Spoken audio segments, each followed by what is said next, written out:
கடலூர் மாவட்டத்தில் ஒரு விபத்தில் ஒருவர் உயிரிழந்திருக்கிறார்.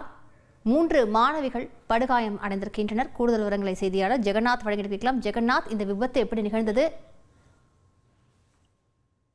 கடலூர் மாவட்டம் கடலூர் வடலூர் சாலையில பார்த்தோம் அப்படின்னா குறிஞ்சிப்பாடி அருகே இருக்குது கேசவநாயகபுரம். இந்த கிராமத்தை சேர்ந்த 3 மாணவிகள் குறிஞ்சிப்பாடியில் இருக்க அரசு பெண்கள் மேல்நிலைப் பள்ளியில படிக்கிற நிலையில அவர்களுக்கு பள்ளிக்கு செல்வதற்காக அந்த பேருந்துகள் நிற்கிறாங்க.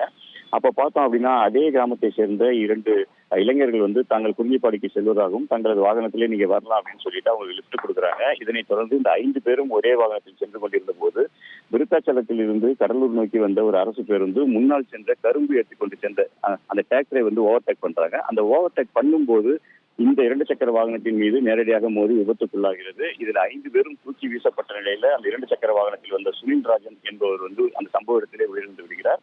அந்த 3 மாணவிகள் உட்பட மற்ற 4 பேரும் அங்கிருந்த பொதுமக்கள் மீட்டு குறிஞ்சிப்பாடி அரசு மருத்துவமனைக்கு அனுப்பி வைக்கிறாங்க. அங்கு அவர்களுக்கு தீவிர சிகிச்சை அளிக்கப்பட்டு வருகிறது. 3 பேர் மொத்தம் 4 பேருமே பார்த்தோம் அப்படின்னா படுகாயமான நிலையில தற்போது சிதம்பரத்தில் உள்ள கடலூர் மாவட்ட அரசு மருத்துவக் கல்லூரி மருத்துவமனையில் அனுமதிக்கப்பட்டிருக்காங்க.